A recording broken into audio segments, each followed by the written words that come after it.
నమస్తే. ఇన్నాళ్ళు నన్ను సపోర్ట్ చేస్తూ, ఎంకరేజ్ చేస్తూ మీ ప్రేమని నాకు అందిస్తున్న ప్రతి ఒక్కరికి కృతజ్ఞతలు. అలాగే ఈ వీడియో కూడా ఖచ్చితంగా మీకు ఉపయోగపడుతుంది. లైక్, షేర్ అండ్ సబ్స్క్రైబ్ చేసి మీ సపోర్ట్‌ని నాకు అందించండి. అలాగే ఈ వీడియో పట్ల మీకున్న అభిప్రాయాన్ని కామెంట్ సెక్షన్‌లో కామెంట్ చేసి తెలియజేయండి. ఇప్పుడు వీడియోని చూద్దాం. నమస్తే, వెల్కమ్ టు అవర్ ఛానల్. నేను పద్మిని. ప్రస్తుతం మనతో పాటు ప్రముఖ ఆధ్యాత్మికవేత్త, వాస్తు జ్యోతిష పండితులు కేఎస్ఆర్ గారు మనతో పాటు ఉన్నారు. మాట్లాడదాం. సార్ నమస్తే సార్. నమస్తే. సార్, ఈ మహాళయ పక్షంలోనే ఉన్నాం మనం. ఈ 15 రోజులు కూడా, ఈ పక్షం రోజులు కూడా పితృదేవతల ఆరాధన విషయానికి ప్రత్యేకించి కేటాయించినటువంటి ఈ రోజులు. అయితే కొన్ని తిథులకు మాత్రం ఇంకాస్త ప్రాముఖ్యత ఉంది అని చెప్పుకోవచ్చు. అదే భరణీ శ్రార్థం గురించి మనం మాట్లాడుకుంటే ఖచ్చితంగా ప్రాధాన్యత ఉంది. దానికి ఇంకా ఇంకో 4-5 కూడా ఉన్నాయి. వాటి గురించి ఒకసారి వివరణాత్మకంగా మీ నుంచి. తప్పకుండా.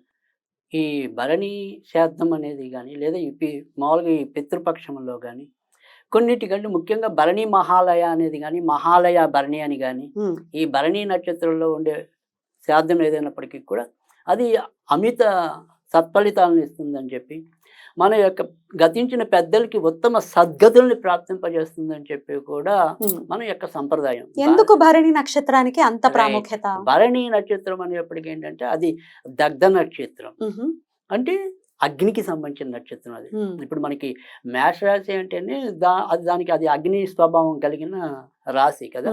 ఆ రాశిలో భరణి అనేది మరింత తేజవంతమైనది. అలాగే యమధర్మరాజు నక్షత్రం అని కూడా చెప్తారు. శనికి కూడా అదే నక్షత్రం. శని నక్షత్రం అంటే శని యమధర్మరాజు వీళ్ళంతా సోదరులు కాదు. శనిది కూడా ఒరిజినల్ గా శని నక్షత్రం కూడా మీరు శనికి ఎప్పుడైనా సరే ఈ నవగ్రహ ఆరాధన చేస్తున్నప్పుడు ప్రతి ఒక్కరిది వాళ్ళ యొక్క ప్రవర చెప్పడం అనేది ఉంటుంది, వాళ్ళ యొక్క నక్షత్రం కూడా చెప్పడం అనేది ఉంటుంది. అలా శని నక్షత్రం కూడా భరణి నక్షత్రమే. సో అందుకని ఏదైనప్పటికీ కూడా ఇటు యమధర్మరాజు అనుకోండి, శని అనుకోండి, ఏదైనప్పటికీ కూడా తర్వాత రెండోది ఏంటంటే అగ్నిగ్రహం కూడా మనకి భరణి నక్షత్రం. సో ఇవన్నీ కూడా అగ్నిముఖంగానే వెళ్తాయి కదా. మామూలుగా మనం పెట్టే పిండ తర్పణాలన్నీ కూడా అగ్నిముఖమైనవి అని చెప్పి. సో అందుకని మనకి ఏదైనప్పటికీ కూడా ఇక్కడ ఏంటి అగ్ని ద్వారా శాంతింపజేయటం అనేది ఈ పిండ ప్రధానం, లేదా తెలల ద్వారా అనుకోండి, తెలల ద్వారా, నీళ్ల ద్వారా, ఇలా 4 పద్ధతులు అనేది మనకి శాస్త్రం చెప్తుంది. సో అందుకని భరణి అనేది అమిత ప్రాధాన్యమైనది. సో అందుకని భరణి నక్షత్రం అనేది. తర్వాత రెండోది ఏంటంటే యోగాల్లోకి వచ్చేటికి వ్యతిపాత యోగం, వైద్యుతి శాస్త్రం, ఈ రెండింటికి కూడా చాలా విశిష్టత ఉంది. మీరు మహాలయ పక్షాల్లోనే కాదు, ఒకవేళ ఎప్పుడైనా మనకి ఈ రోజుల్లో కుదరకపోయినప్పుడు కూడా మీకు ఇలాంటివి 96 రోజులు చెప్పారు 365 రోజులకి. సో ఈ 365 రోజుల్లో ఎప్పుడైనా సరే ఈ భరణీ నక్షత్రం వచ్చినప్పుడు కానీ, వ్యతిపాత యోగం వచ్చినప్పుడు కానీ, వైద్యుతి యోగం వచ్చినప్పుడు కానీ, అన్ని అమావాస్యలు శ్రాద్ధ కర్మలు నిర్వర్తించవచ్చు. సో ఆ రకంగా చేయడం అనేది సంప్రదాయం ఉంది. కనుక ఈ రోజు చేయటం వల్ల ఏంటంటే ఉపయోగం ఏంటంటే ఇక్కడ కేవలం మన యొక్క పితృదేవతలకే కాదు, ఇప్పుడు అకస్మాత్తుగా తెలియని వాళ్ళు మరణించినా గానీ, లేదా కొంతమంది గురేసుకుని పోయే వాళ్ళు కానీ, ఆత్మహత్యలు చేసుకున్న వాళ్ళు కానీ, ఇలాంటి వాళ్ళ కోసం ఖచ్చితంగా చతుర్దశి, అమావాస్య, భరణి, ద్వాదశి, ఈ 4 రోజులు కూడా చాలా ఉపయుక్తమైనవి అని చెప్పి శాస్త్రం చెప్తుంది. కనుక అందులో ప్రధానమైనది ఇప్పుడు మొదట వచ్చేదైతే కనుక భరణి, తర్వాత మీకు వైద్యుతి వస్తుంది, తర్వాత వ్యతిపాత వస్తుంది, చతుర్దశి, ఇవన్నీ మామూలుగా. సో ఆ రకంగా మనకి ఈ రకం నిర్వహించుకోవటం ఇది ఈ రోజు చాలా ఉపయుక్తంగా ఉంటుంది. రైట్. అయితే 15 రోజులకి కూడా ఎంతో కొంత దేనికి ఉండే ఇంపార్టెన్స్ దానికి ఖచ్చితంగా ఉంటుంది. కాబట్టి ఒకసారి పాడ్యం నుంచి మొదలుకొని అమావాస్య వరకు కూడా చేసేటటువంటి శ్రాద్ధ కర్మల ద్వారా ప్రతిదీ కూడా ఏమిటి, దీనివల్ల ఏమిటి, ఖచ్చితంగా పితృదేవతల ఆరాధన చేసుకోవాలి. బట్ దెన్ ఇంకా ఏమైనా ఐహికంగా దీనికి ఏమైనా ఉందా, ముడిపడి ఉందా అని అడిగేటటువంటి పరిస్థితి ఉంది. అందుకనే దాని రీత్యానే ప్రశ్న అడగడం జరుగుతుంది. సో ఈ 15 రోజులు ఏ రోజుకి ఏ విశిష్టత ఉంది? ఇప్పుడు ఈ రోజు ఆల్రెడీ పాడ్యమే, ఈ రోజు పెడితే గనక ఎటువంటి లాభం అని అనకూడదు, కానీ అనాల్సి వస్తోంది. ఎటువంటి లాభం ఉంటుంది? లాభము అనేది నష్టము అనేది అంటే ఇప్పుడు ఏదైనప్పటికీ ఏమంటాం, లాభము అంటే వ్యాపారం అని కాదు ఇక్కడ అర్థం. వ్యాపారం అని కాదు అసలు చెప్తున్నా. సో లాభం అనేది వ్యాపారం అనేది కాదు, అంటే లాభము అంటే పరమార్థం.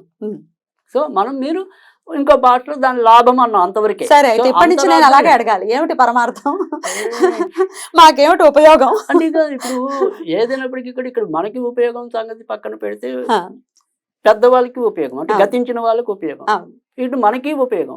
వాళ్ళ ఆశీర్వాదం ద్వారా వాళ్ళ యొక్క ఆశీర్వాదం వస్తుంది మనకి లభిస్తుంది, వాళ్ళకి ఉత్తమ సద్గతులు ప్రాప్తిస్తాయని. కరెక్ట్. సో ఇది లాభం. ఇక్కడ లాభం అనేది ఏంటంటే వ్యాపారం కాదు, కానీ మనం ఖచ్చితంగా చేయవలసిన వ్యవహారం.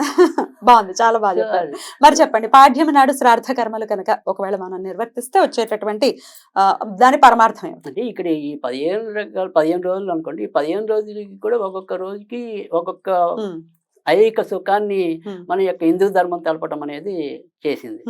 అంటే ఇక్కడ ఏంటి అంటే కనుక కనీసం వాటి మీద చాపల్యంతోనే సరే మనం కనీసం ఆ కార్యక్రమాలు నిర్వహిస్తాము అని చెప్పి ఒక సదుద్దేశంతో వీళ్ళు చేయటం అనేది. కానీ నమ్మకంతో చేసినప్పుడు శ్రద్ధాభక్తులతో శ్రద్ధతో చేసేదే శ్రాద్ధం, శ్రద్ధతో చేసేది. అవును. సో అది అందుకని ఆ రకంగా మనకి ఆ శ్రద్ధాభక్తులు ఉండటం కోసం ఏం చెప్పారంటే పాడ్యమి నాడు గనక చేస్తే సంపదలు వృద్ధి చెందుతాయి అన్నారు. ఒకవేళ విధి నాడు గనక చేస్తే అది రాజయోగం అన్నారు. తర్వాత వచ్చేప్పటికి తదియ నాడు గనక చేస్తే గనక అన్ని రకాల సంపదలు అన్నారు. తర్వాత చవితి నాడు చేస్తే గనక ఇష్టకామ్య సిద్ధి అన్నారు. సో ఐదో ఏదైతే పంచముందో పంచమి నాడు చేస్తే గనక జ్ఞానం అన్నారు. తర్వాత షష్ఠి నాడు గనక చేస్తే గనక శత్రునాశనం అన్నారు. తర్వాత వచ్చేప్పటికి సప్తమి నాడు చేస్తే గనక మోక్షం అన్నారు. తర్వాత వచ్చేప్పటికి అష్టమి నాడు చేస్తే కనుక దారిద్ర నాశనం అని చెప్పారు. నవమి నాడు చేస్తే కనుక సకలౌశర్యాలు అని చెప్పారు. దశమి నాడు చేస్తే కనుక మనకి అన్ని రకాల దశలు ఉద్భవంగా ఉంటాయి, వైభవంగా ఉంటాయని చెప్పి. సో ఏకాదశి నాడు చేస్తే కనుక ఏమన్నా స్వర్గం అంటే జీవించి ఉన్నప్పుడే ఏమన్నా స్వర్గభాగ్యాలు అనుభవిస్తామని చెప్పి. తర్వాత ద్వాదశి నాడు చేస్తే కనుక ఈ ద్వాదశి నాడు చేసేది ఏంటంటే మన కోసమే కాకుండా యావత్ సమాజం భద్రతగా ఉండటానికి, ఆహారం పుష్కలంగా లభించడానికి.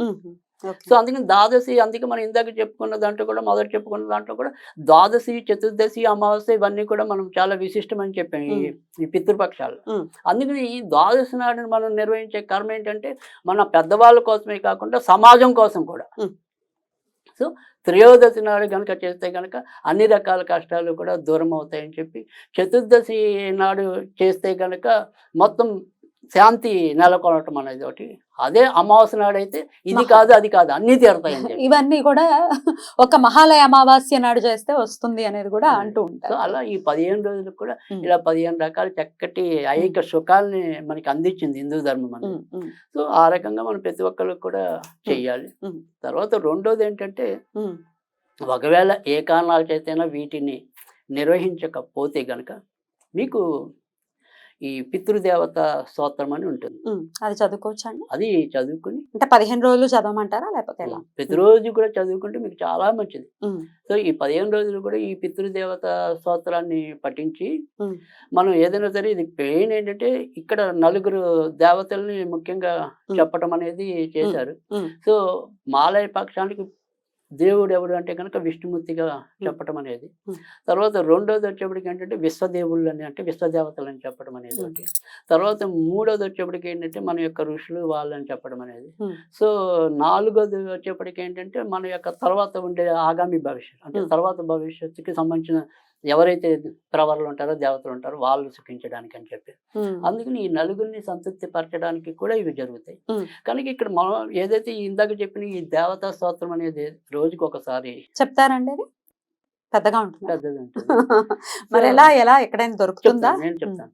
సో ఈ దేవతా స్తోత్రాన్ని పఠించి కొద్దిగా విష్ణుమూర్తికి బెల్లం ముక్క నివేదన చేయండి.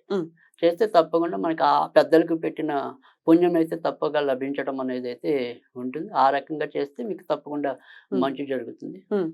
పితృదేవత స్తోత్రం మరి ఎలా దొరుకుతుంది? అదొకసారి స్టార్టింగ్ ఎలా ఉంటుందో అట్లీస్ట్ అదైనా చెప్తే రిఫరెన్స్ కి. బ్రహ్మ ఉవాచ నమో పిత్రే జన్మదాత్రే సర్వ దేవమయాచ సుఖదాయ ప్రసన్నాయ సుప్రీతాయ మహాత్మనే సర్వయజ్ఞస్వరూపాయ స్వర్గాయ పరమేష్టినే సర్వతీర్థావలోకాయ కరుణాసాగరాయ చ నమో సదా ఆశుతోషాయ శివరూపాయ తే నమః సదా అపరాధ క్షమిణే సుఖాయ సుఖదాయ చ దుర్లభం మానుషమిదం ఏన లబ్ధం మయా వపుః సంభావనీయం ధర్మార్థే తస్మై పిత్రే నమో నమః తీర్థస్థాన తపోవోమ జపాదిన్ యస్య దర్శనం అస్తమేధ శతేతుల్యం తస్మై పిత్రే నమో నమః. చాలా బాగుందండి. వింటుంటేనే చాలా అంటే ఒక రకమైన ప్రశాంతత అయితే ఖచ్చితంగా వస్తుంది. చాలా చక్కగా చదివి కూడా వినిపించారు. అయితే ఇది ఎన్నిసార్లు చదవమంటారు ఈ స్తోత్రాన్ని? ఇది రోజుకి ఒక్కసారి చదివితే చాలు. కాకపోతే 15 రోజులు చదువుకోగలిగితే మంచిది. ఒకవేళ ఏ కారణం చేతైనా మర్చిపోయినా తప్పైతే లేదు. అలాగే 15 రోజులు కూడా మనకి ఇంట్లో తేలిగ్గా దొరికితే బెల్లం చిన్న మొక్క నివేదన చెయ్యండి. ఆ బెల్లం మొక్క మనం ఏదైనా సరే కొద్దిగా చెట్ల దగ్గర వాడి దగ్గర పెడితే ఏదైనా చీమలు అలాంటివి ఏమైనా తినడానికి అవకాశం ఉంటుంది. ఆ రకంగా కూడా మనకి భూతదయ అనేది ఉంటుంది కాబట్టి ఖచ్చితంగా మన పూర్వీకులు సంతోషించడానికి ఉంటుంది. కనుక తేలిగ్గా చేసే పద్ధతులు ఇదొకటి. ఖచ్చితంగా ఇవి కూడా చేసుకుని శ్రాద్ధ విధులను ఖచ్చితంగా నిర్వర్తించాలి. కాని పక్షంలో ఒక్కొక్కసారి పెద్దవాళ్ళు చెప్పలేదు, మా వాళ్ళు ఎవరు చెప్పలేదు అని పద్ధతి తెలిసి ఉండొచ్చు, తెలియకుండకపోవచ్చు. చేద్దాం అనుకున్నప్పటికీ కూడా ఇప్పుడు అంటే ఎక్కడో ఉంటాం, ఆ దేశాల్లో మనకి అలవాటుగా అందరూ దొరక్కపోవచ్చు. కనీసం అలాంటి చోటనే ఈ స్తోత్రం ఉపయోగపడుతుంది. కరెక్ట్. ఇప్పుడు ఇంకొక ప్రశ్న అండి, ఈ ఏటి సూతకంలో ఆల్రెడీ ఈ సంవత్సరం మేము ఉన్నాము, మళ్ళీ మేము చెయ్యాలా అని అడిగితే ఏంటి దానికి ఆన్సర్? అంటే ఏటి సూతకంలో ఉన్న వాళ్ళు ఆల్రెడీ ప్రతి నెల నెల చేస్తూ ఉంటారు కాబట్టి ఇప్పుడు ప్రత్యేకంగా అవసరం లేదు. కానీ ప్రతి నెల ఎగ్జాక్ట్లీ ఒకవేళ తెలియకపోతే అమావాస్య చెప్పారు, భరణి చెప్పారు, వైద్యులు చెప్పారు, వ్యతిపద చెప్పారు. సో అందుకని తెలియని వాళ్ళు అలా పెట్టుకుంటారు. అద్భుతంగా వివరించారండి. ఖచ్చితంగా ప్రతి ఒక్కరికి మీరు ఇందాక అన్నట్టుగా అవగాహనని పెంచేటటువంటి ప్రయత్నమే ఇది. ఖచ్చితంగా పితృదేవతల అనుగ్రహాన్ని పరిపూర్ణంగా ప్రతి ఒక్కరూ పొందాలి అని మనస్ఫూర్తిగా కోరుకుంటూ చాలా అద్భుతంగా మాకు వివరించినందుకు కృతజ్ఞతలండి. నమస్కారం.